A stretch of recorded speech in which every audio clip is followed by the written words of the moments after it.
We were focusing on developments within the People's Democratic Party. We're joined this morning by the chairman of the Caretaker Committee, Senator Ahmed Makarfi. Thank you for coming on this morning, Senator. Pleasure.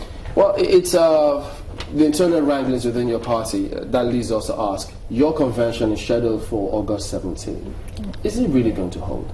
It's scheduled for August 17th, and all plans have been concluded, and we are going to Port Harcourt August 17th.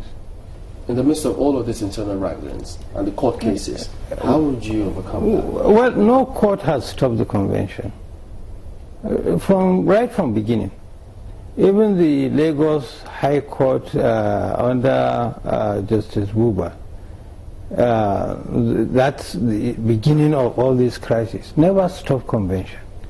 It only said that as the convention do not elect officers into 3 offices: chairman, secretary, auditor. And the convention has wide-ranging powers, not only to elect, but to remove. And the convention went ahead in Port Harcourt. Instead of election, resolved to remove all national officers. And having removed all national officers, a vacuum was created. And the convention had the power also to set up any organ, any committee, and give it any responsibility. That's how the Caretaker Committee came to be. And that's what the Port Harcourt High Court gave comprehensive judgment upon. After listening the case over several weeks, not the Abuja High Court, where in one day, over argument who should represent party, in one day, then went aside, put aside the issue of who should represent PDP, okay, and came to the issue of issuing what it calls court bench judgment. What about that court judgment where Federal High Court, which sat in Abuja, and said that the purported convention held in Port Harcourt, I'm reading the text here, on May 20 was in violation of 2 court orders of the Lagos Division of the Federal High Court, which barred the PDP and INEC from holding the convention? Well, the same court of similar jurisdiction in Port Harcourt gave earlier judgment that the convention lawfully took place, and INEC covered that convention. And as I speak with you, I have official report of INEC which endorsed the convention and says the convention did not violate any court order as when it took place in Port Harcourt. And the case was not heard by the judge in Abuja. We didn't make any presentation before him. What was before him that day was who should represent PDP. No arguments were taken, no evidences were taken as to whether, convention took place and whatever. He came out with a bench ruling. I'm not a liar, I don't know what bench ruling is, but he came out with a bench ruling. Now, if a court of similar jurisdiction, having reviewed all evidences, had earlier said that the convention was valid and that our appointment was and is still valid, it is inappropriate for another court of similar jurisdiction to say otherwise. The natural thing is to go to appeal. And Modu Shari had appealed this. If he had appealed it, why not allow the appeal process to come up? Why go to a court of similar jurisdiction to cause confusion in the system? Before this Abuja High Court, 2 similar courts in Abuja, one FCT under Justice His Lordship Ashi, had declared the Constitution Amendment, which was the basis of appointing. Modu Shari was never elected, he was appointed, because only convention elects. He was appointed subject to ratification by convention, and that convention did not ratify him. He was appointed. You were appointed as well at convention. That's the difference. He was appointed by a National Executive Committee, subject to ratification by convention. And his appointment was for 3 months. Now, the court in Abuja had earlier, before this other Abuja judgment you're talking about, ruled that the section of Constitution, PDP Constitution, on the basis of which he was appointed, did not go through proper process in bringing about that amendment. Therefore, anything done, including his appointment, null and void, and nobody appointed or elected or whatever action taken using that section of Constitution amended should hold in law. Now, if that is the case, where is the issue of Madu Sharif? Alhaji Makarfi, I'm just wondering though, because initially when Ali-Modu Sharif was appointed, there was some stare, in the media space. I don't know if you observed it.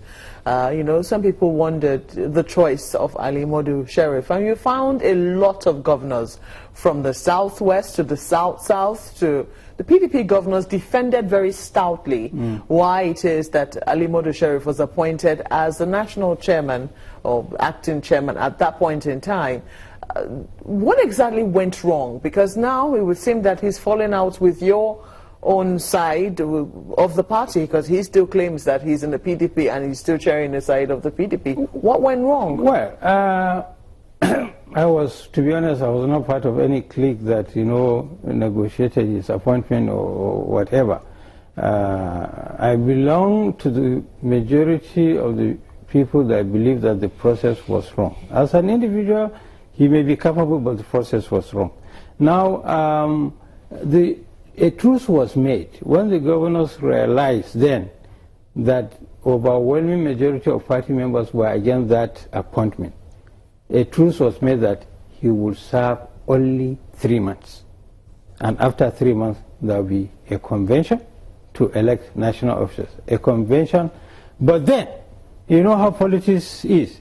Before going to Port Harcourt, zoning was done. It was seemingly zoned specifically to his geopolitical zone, seemingly zoned to himself, to succeed himself, which was in breach of the gentleman's agreement. Not only gentleman's agreement, this issue of 3 months was even reported to NEC, was reported to Board of Trustees, and everybody calmed down. Now, then there was a breach of that understanding. Something between them, I am not a governor, so whatever might have happened, I mean, only the governors and himself, if they want to tell Nigerians the truth, can come out and say. But from what we hear, is that he was more or less parading himself, not only as substantive chairman post Port Harcourt, but as presidential candidate of the party for 2019. To our understanding, that what caused, the fracas and the division, and say, wait, that's not what we brought you here for. All we want you is to be party chairman. So why this issue of presumptive presidential candidate and offering even running mate to some of the governors? At least 3 of the governors had said at several meetings that he had privately offered them running mate position. So to me, I think it's personal ambition of them, not just himself, that made the bubble to burst. So the majority of the party members are innocent in this game that brought confusion in our party. So what you're saying is that the majority of people whom you say you belong to did not have any problem with Ali-Modu Sharif personally. They only had an issue with the process that brought him to office initially. Yes. First of all, the Northeast was asked to bring nominees. His name was not there. When we came for meeting to appoint 1 out of the 5 nominees, Madu Sharif's name was not there. The governors inserted his name. And no consultation was made. And a lot of people walk out of that meeting. Somehow that decision was made to stand. A lot of people having walked out of the meeting. Now to bring everybody on board, a truce was made after following people, the Board of Trustees, the other stakeholders. Look, let's just give him 3 months to conduct an election and move. So people came back, in party, to bring unity in the party with understanding that he would serve only 3 months and move out. Then the next agenda came in, he succeeding himself.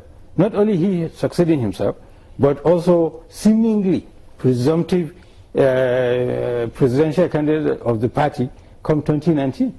So even those who brought him became alarmed. So the other majority said, look at what we are telling you.